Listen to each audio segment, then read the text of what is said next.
for being here with us this afternoon as hurricane or tropical storm, depending on just a few miles an hour of wind, Isaias approaches Charleston. Thank goodness for incredible staff of the city of Charleston.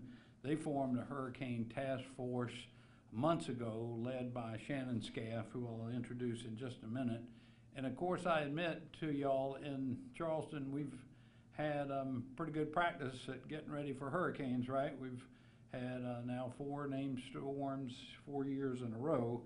So one of the message I want to convey, though, is even though we're kind of used to this, we've got preparations down pat. We can't take this storm for granted. And still, Isaias could be a significant storm. It has significant wind and rain and some storm surge all predicted for this evening. So our message to all our citizens today is this evening, after say 6 o'clock, stay at home, stay in place, stay safe, hunker down, batten the hatches. If you don't have any urgent reason to go out, please don't go out this evening. It just will not be nice weather. And of course, we have that situation, particularly around the 9 o'clock hour when it's high tide, in combination with some heavy rain and this wind pattern that we're seeing emerge this afternoon, this counterclockwise rotation from the storm that will be pushing water up towards Charleston and into the harbor, along with the high tide. So yes, there is a real possibility of some coastal flooding tonight. And again, it just makes all the sense in the world if everyone can stay home tonight and stay safe.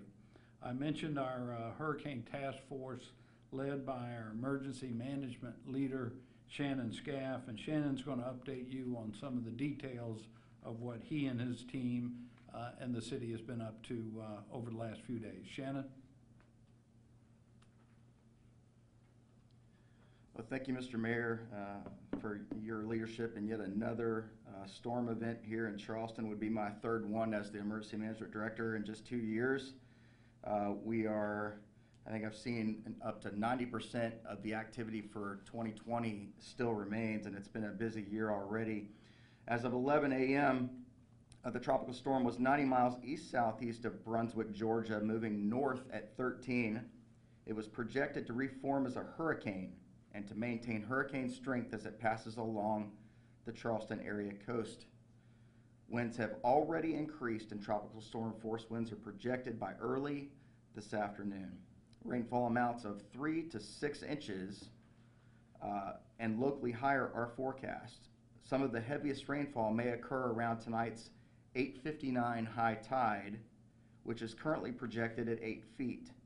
With the tide at this height and with the amount, rate, and timing of rainfall projected, the city assesses that we will see what we call level 1 flooding, which is basically a significant level of flooding that could cause danger, life-threatening, or property-damaging instances. National Weather Service Charleston notes the potential for widespread and dangerous flooding to occur in and around the Charleston metro area, especially across downtown Charleston and near tidal waterways. A tropical storm warning, storm surge warning, and flash flood watch are in effect for our area. The time to be ready for deteriorating conditions is now. Be safe. As the mayor said earlier, do not drive into floodwaters. Effective 6 o'clock tonight, we're really asking you to just stay home. Okay, it's going to be dangerous conditions out there tonight. That storm surge, the heavy rainfall, and the tidal influence is enough to create some significantly hazardous conditions on our roadways. The mayor mentioned our hurricane task force. We've really focused our efforts on city logistics needs, working with the county and our Red Cross partners on sheltering requirements. We've addressed a number of police and fire elements for hurricane season as well, and we've secured reliable debris management plans in the case that we actually have to employ a recovery plan for the city As I said, we've got about 90% of the activity of the season still remaining, so we're going to be ready for that. We've made available parking garages around for folks to get their cars off the streets and into parking garage to keep them safe. We've activated some of our sandbagging locations, and right now I believe actually at the time of this press conference, Joe Riley parking lot and the Milford Street locations are still deploying sandbags, and at this hour they've deployed 1,850 so far. So that will continue as long as it's safe to do so. And with that, I'll go ahead and turn it back over to the mayor. Well, thank you, Shannon. And to be specific about the garages, I wanted to mention that we're opening today the West Edge garage, which is right over across from the Joe Riley baseball park. The Queen Street garage is open, the Aquarium garage, the Visitor Center garage, and the St. Philip Street garage in addition to West Edge. Now, all our garages are open, as a matter of fact, but you can park in these at no charge until 10 a.m. tomorrow. So we're very hopeful that there won't be significant impact from this storm, but we're preparing for anything that comes. So we hope tomorrow will be a regular business day. We have given our city employees the rest of the day off, starting at 1 o'clock, so that they could get on home and do whatever personal preparations that they need to do. I do want to also, this may sound a little down in the weeds, but I do want to talk about trash and garbage a little bit. We delayed our pickups by 1 day this week, almost like if today was a holiday schedule. So if normally your trash is picked up on Monday, it will be tomorrow, and so forth for the rest of the week. Now, not everybody got that word. So some people had put their cans out today, and we had a few folks going around picking up what we could. But let me ask our citizens, if you get home today and your trash didn't get picked up, please roll your can into a safe spot so it doesn't float away or get blown away and put trash all over the street, and kindly put it back out tomorrow morning when we'll have regular service. I think Shannon mentioned, maybe not, that we lowered the water in two of our controllable lakes, Colonial Lake and Lake Dotterer, in order for them to be able to absorb more rainwater and act as some storage. We ordered some pumps. Normally we use those for roadways that are clogged, but we're hoping everybody's going to stay off the roadways tonight.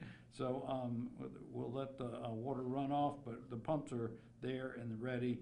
And most of all, I want everyone to know that our police and fire departments, our first responders, they're absolutely ready to go.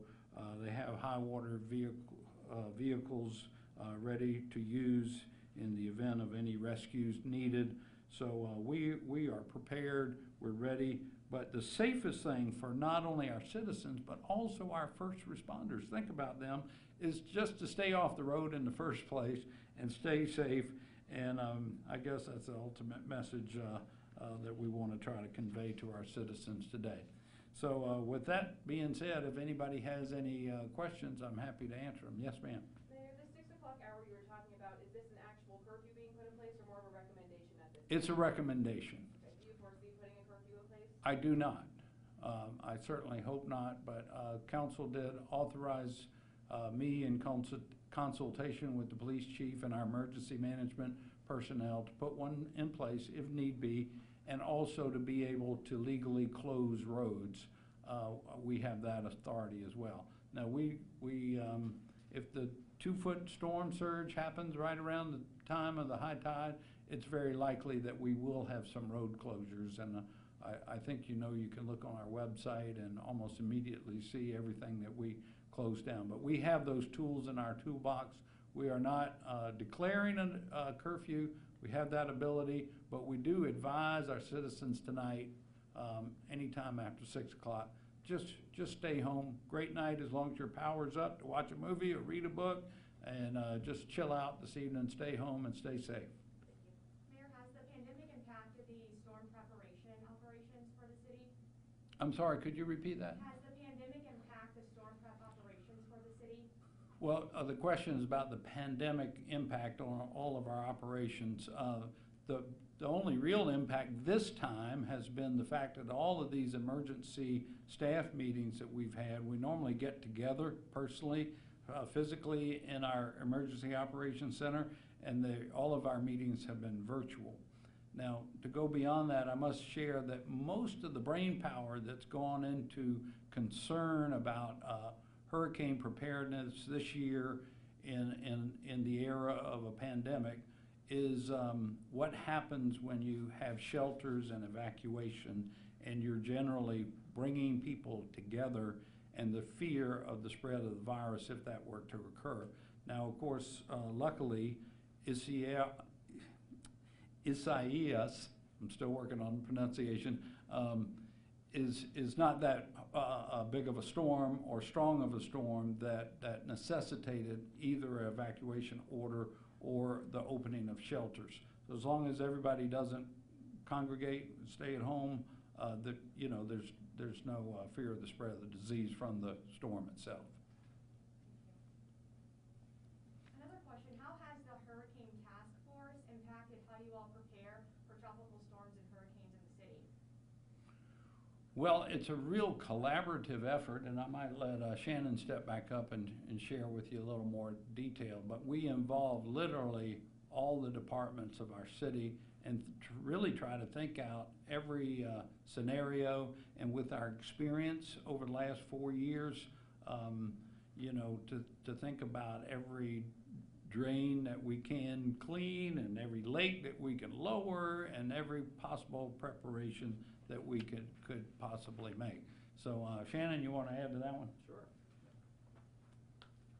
Yeah, I appreciate the question. I'm actually really proud of the team here. So it was comprised of 5 focused members from 5 different departments: emergency management, public service, the fire department, the police department, and I want someone from our logistics section who got together and really started to dial in. And the reason why we brought that about was because we started to see the incredible amount of focus that needed to go into this coronavirus crisis. And as I looked at it, I thought, okay, it's all hands on deck for that particular focus, but we were marching closer and closer to hurricane season, and so our citizens and our visitors really deserve to have the most prepared team here in Charleston they could possibly have. And so we broke a few of our folks off out of those departments and had them really keenly focus on those hurricane preparations. Now, with that said, the mayor's exactly right. All 15 of our departments got together actually just a few weeks ago and did a tabletop exercise, which again was done virtually.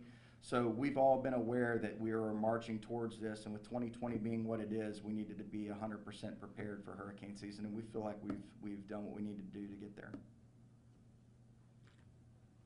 All right. My last question for you, have you encouraged businesses to close after 6 o'clock? I know that there's not a curfew per se, but are you encouraging businesses in the city to close? I am, yeah. Anything to keep traffic down. Of course, hospitals and necessary services, understand, will be staying open, but given that we're asking everybody to stay home, there probably won't be a lot of business out there anyway for other non-essential businesses. So I think it's a good idea for everybody to stay home tonight, even businesses. Thank you. All right, any other questions? Thank you all for being with us and helping spread the word. Everybody stay hunkered down and stay safe tonight.